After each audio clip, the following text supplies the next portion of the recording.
อยู่10เกียรติศักดิ์มายาม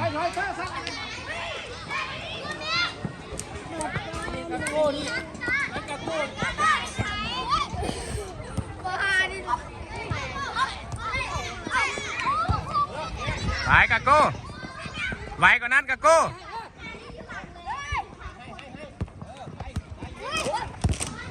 เก่งไปตั้งหลักก่อนโกเด้นกับแม็กนะพยายามสลับเพื่อนกันได้ต้นกะ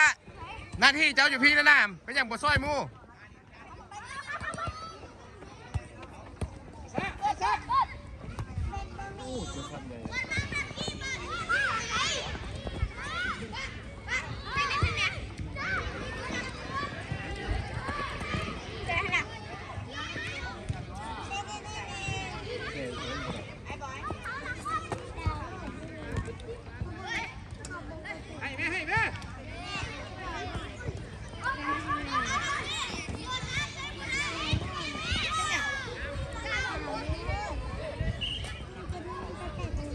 ต้นกา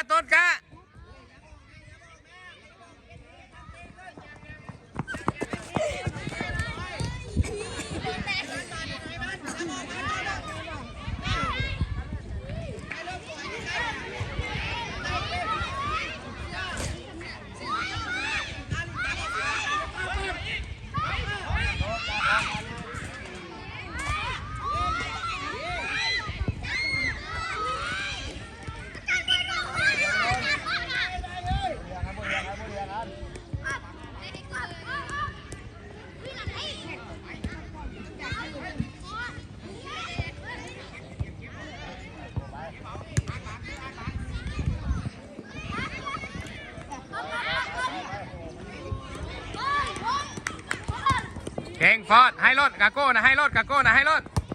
ไปมันไหนจะอ้อนไหลกาโก้จะอ้อนเจ้าเสียบานตลอดเห็นบ่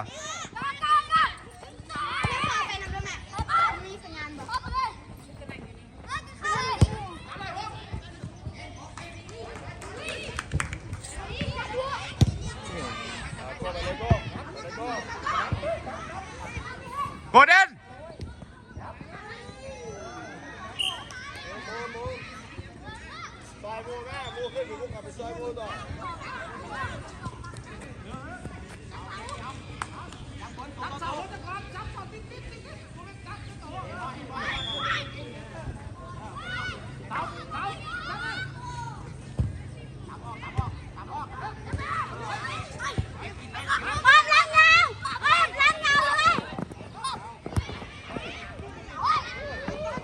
เก่ง